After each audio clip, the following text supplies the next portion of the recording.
আলহামদুলিল্লাহ একদম পারফেক্ট হয়েছে। আসসালামু আলাইকুম, হ্যালো বিউটিফুল পিপলস। চলো আজকে তোমাদের সাথে আমার দই রেসিপিটা শেয়ার করি।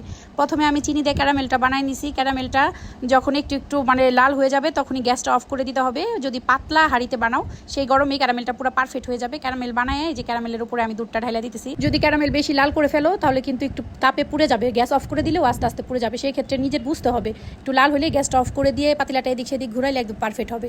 তারপর আমি প্রায় 1 কেজি দুধ গরম করে রাখছিলাম, ওইটা ঢাইলা দিছি প্রথমে, কারণ হালকা গরম দুধ না দিলে ক্যারামেলের উপরে দুধ ঢাললে ফাইটা যাওয়ার সম্ভাবনা আছে।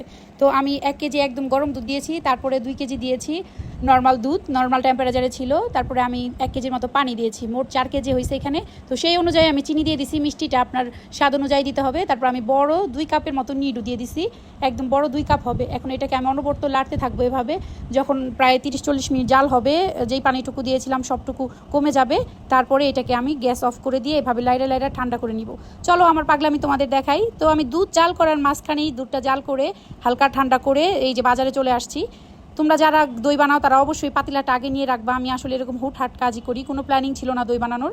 হঠাৎ বাসায় দেখলাম 3 কেজি দুধ আছে, তাই ভাবলাম যে ননদের হাজব্যান্ড আসছে, ওরে নিজের হাতের দই বানায় খাওয়াই, পারফেক্ট দই দেখি পারি কিনা বানাইতে। আগেও অনেকবার বানাইছি, তারপরে একদম আজকে ভালো উদ্যোগ নিয়ে চলে আসছি। তো প্রথমে নীলুপালের দোকানে গিয়েছিলাম, পাই নাই। পরে এই কাকাটার দোকানে আবার রিক্সা ঘুরায় বাজারের ভেতরে, মানে বড় বাজারের ভেতরে জয়পাড়াতে চলে আসছি। দুধ হাটায় যায় দেখি এই কাকার কাছে এই যে দইয়ের পাতিলা, এটা আমার মনে হচ্ছে আমার দইয়ের জন্য ছোটো হয়ে যাবে, তাই আমি প্রথম যে পাতিলাটা দেখেছিলাম ওইটাই নিব। তো রিক্সা থামায় আমি এখানে আসছি, রিক্সাওয়ালা মামা বলে যে তাড়াতাড়ি কইরেন। তারপর আমি একদম হুটহাট করে কোনো দামাদামি করার সময় না নিয়ে কিনে নিলাম।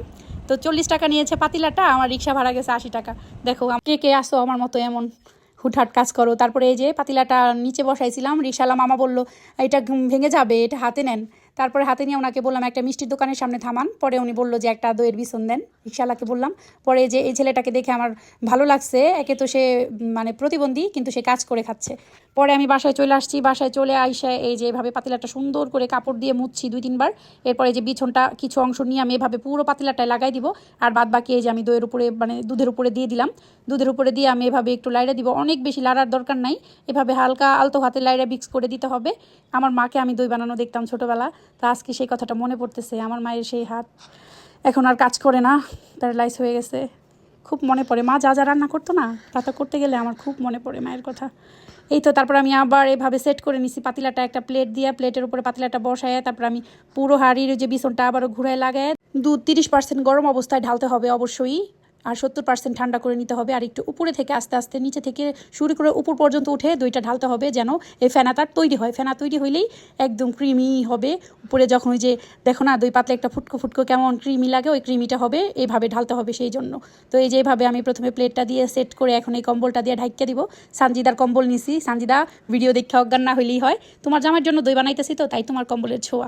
তো আমি এভাবে দিয়ে মনে হইলো যে ছোট্ট একটা বালিশ দিয়ে দিই ভেতরে, এই যে ছোট্ট একটা বালিশ দিয়ে সেট করে এই রুমটাকে পুরো আটকাই দিব, কারণ আমাদের বাসায় অনেক বাচ্চারা আসে সবসময়, আমার নিজেরও বাচ্চা আছে, ওরা কখন ফালদের রুমে চলে যায়।